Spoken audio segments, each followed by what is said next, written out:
मेरे दादा दिन भर कहते रहे नहीं, यही तर जिंदगी बीत जाई। कहाँ ऐसे बोला करो तो कैसे बोली जी बताई ना। अरे तन दहिया वहिया दबा दे तू तो का दिक्कत हाँ दही दबा देती है होता ना। का करी बताओ मर जाई हम खाली दवाइये पे हैं?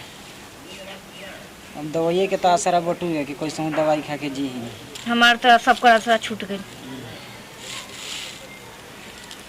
कहिए ठीक होगा माँ अपने आप से पूछी कहिए ठीक होगा, हमसे का पूछत नहीं। अरे तनी पानी हमरे बस में जोन बा वो हम तो करते बानी।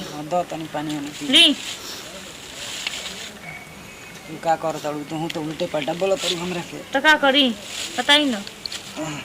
जेकर ऊपर गुजरे तो वो ना जानता।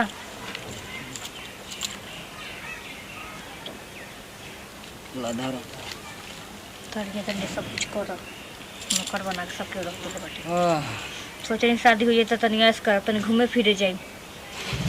तनी दहिया वहिया दबा दे तू चुपचाप आराम से सुती ठीक ना, तो ढेर कुछ मत कही। आराम मिल जाई आराम मिल जाते वही तरह आराम करी।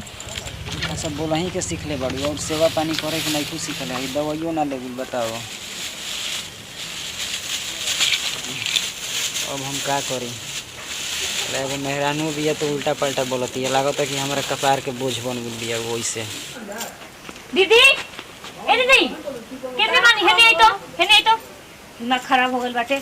जब देखो तब घरे में खाली पड़ल तनी का हो गई। संभाली अपने देवर के पे हमसे नहीं समझियो। कैसे तू झनक पटक करत रहे लोग काहे झूठ झूठ बोल के शादी करवा देनी।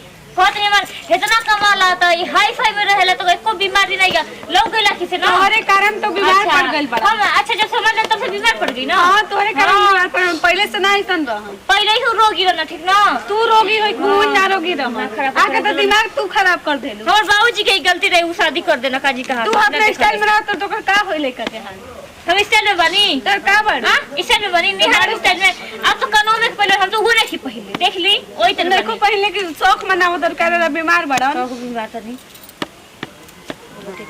जब देखो खाली झगड़े के मूड में रहे नहीं आपको तो का करी तरह के आते हां नहीं कुछ जना संभालिया पे हमरे को मेरा रिलेशन का रिलेशन कैसे पर मर्द के टिकट के रखल सने एगो तू बड़ कितना 6 महीना से संभालते न बानी अब हमसे ना होई।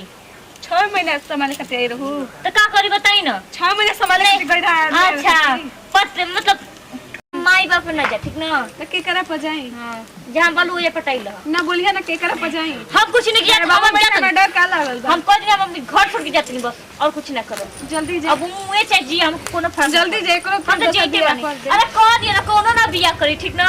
तारा ले खवासी को देख ले कोनो ना बिया करी एक दिन तारा ले खवासी हां पहले कोनो ना लपई जा ये के देखा अरे जान ला के दिखाओ देखो तनी तार माई बाबू के दिन फिर मत बोलो जान ला के दिखाओ। तू ढेर मत बोला आई बड़ी कहना कहां से कर रखसीन।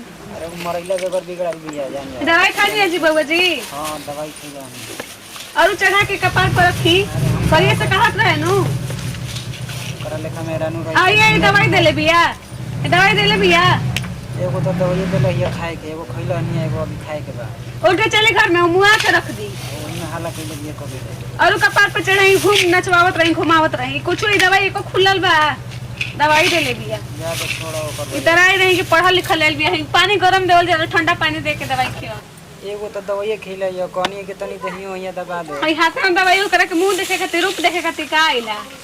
अब ओकरा ला हमरा कुछ ओकरा बारे में बोलवा आज के बाद से कपार पर चढ़ा कर रखम तो छोड़ दे हम दौड़ो के अस्सी रोजे हतना दिन से हमनी के धोत जा जाइल बे तो कैसे तरह कैसे बोलतिया कहां बोलियो जाती है नहीं हर दोसर भता खोजी छोड़ जा जा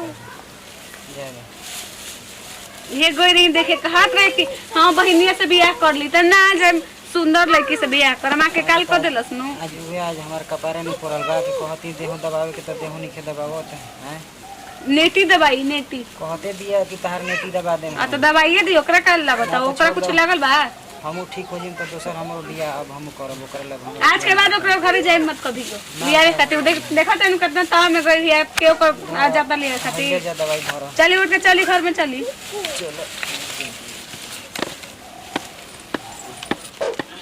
उतरी